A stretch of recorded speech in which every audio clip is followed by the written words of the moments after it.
Okay. I'm not sure if you're an infielder or a pitcher, but all the throws are the same. So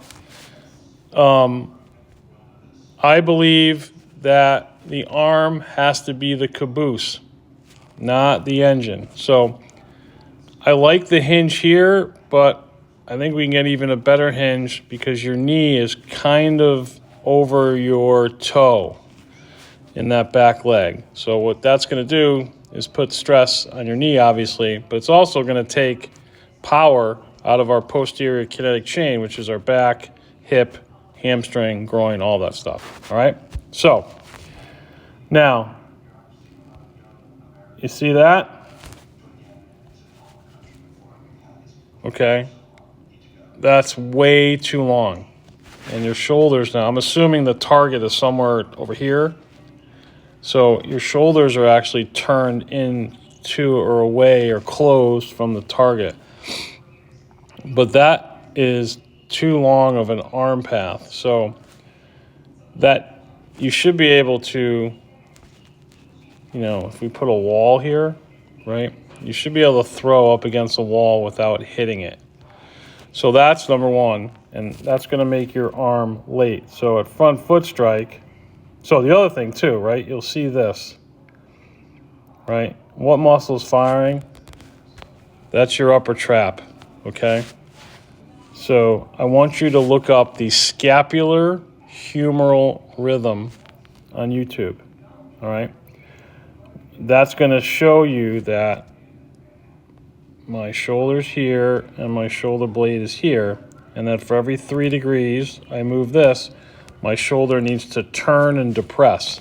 However, if I shrug or use, and those muscles that do the scapulohumeral rhythm are our rhomboids, middle, and lower traps. If I shrug and use my upper traps, which turn on when I take the ball out of my glove too early, I'm going to reverse that rhythm, and I'm literally causing a mechanical impingement. I'm shrugging, which is going to bring my humerus up and bang against the top of what's called your acromion process. That's kind of, when you feel your shoulder, that's kind of the bones that you feel. So because of that mechanic, you're literally causing a mechanical impingement. And this is before you even put force through the ball.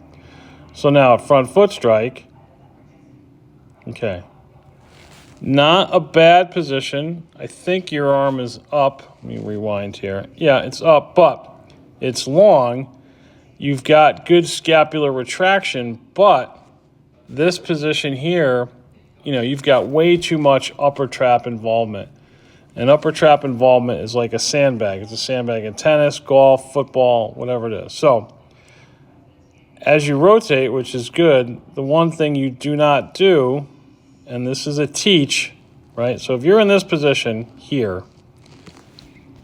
and I said dinner, your next move would be to walk.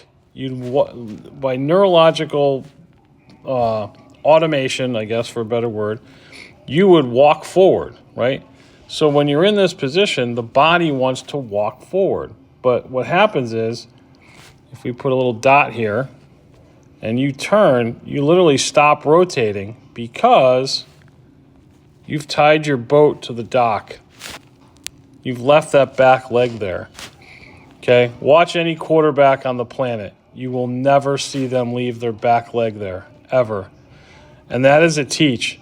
Tom House teaches that. It's wrong. So you bring it, well, you don't even bring it. You're just kind of posing, right? So the arm and the back leg should be married as you rotate, because this is where we're getting our power from. We're rotating around this axis, which is that leg. But because you leave that back leg there, you're literally fighting against yourself, right? So that back, what the heck is going on here? That back leg should come with and end up slightly ahead of your right foot or left foot. Left foot, yeah. So how do I know I'm right? Well, let's go to martial arts. You're essentially throwing an overhand hammer fist. So here's our block of ice. So realistically, you are allegedly putting the most power on the ball, and by the way, you're accelerating uphill. See this? You're letting the ball go uphill, which is all a timing issue. You're not throwing downhill. Okay, so let's make our block of ice bigger. So we're doing all of this stuff because at the point of release, we want the most force behind the ball. Well, how much force is there? Would you be able to break a block of ice? No, right? Because you're leaving 70 pounds back here. You're not rotating enough, right? You should be able to throw that ball and drive through that. So if you're asking me, why you had UCL, well, that's right here. You're throwing against gravity right there. Boom. You're not throwing downhill. Why your shoulder's hurting now? Well, because we are shrugging and causing that. All these problems can be fixed with some corrective exercises and proper timing. So visit my website, velocityrx.org. I can definitely help you.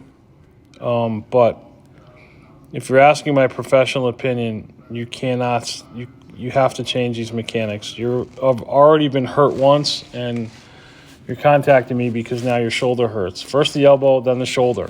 All right, so please, please, please, whether it's me or someone else, get help with this, okay?